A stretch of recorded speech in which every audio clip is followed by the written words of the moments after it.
রাত পোহালে বর্ধমানে প্রধানমন্ত্রীর নির্বাচনী জনসভা। শুক্রবার বর্ধমানে তালিত সংলগ্ন সাই কমপ্লেক্স মাঠে নির্বাচনী জনসভায় যোগ দিতে আসছেন প্রধানমন্ত্রী নরেন্দ্র মোদী।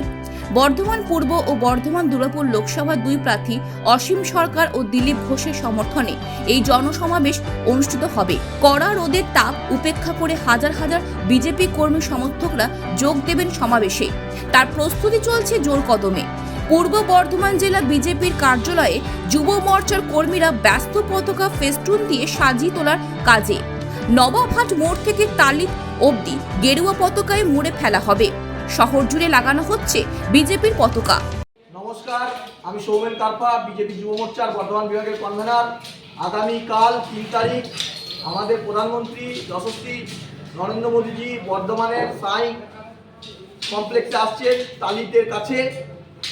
সেই জন্য আমরা যুব মোর্চার কর্মীরা ভাতার, বর্ধমান উত্তর, দক্ষিণ, মন্তেশ্বর, গলসি সমেত, রায়না সমেত যারা আছে কাছাকাছি বিধানসভা যুবর কর্মীরা কালকে রাত্রেও হেলিপ্যাড তৈরি থেকে শুরু করে মাঠের তদারকি করা এবং আজকে আপনারা দেখতে পাচ্ছেন এইখানে পতাকা বাঁধার কাজ করছে। বিকালবেলায় গোটা বর্ধমান শহরের উপকণ্ঠ নবাবহাট মোড় থেকে তালিত আমরা পদ্ম ফুলের পতাকা ছেয়ে দেবো।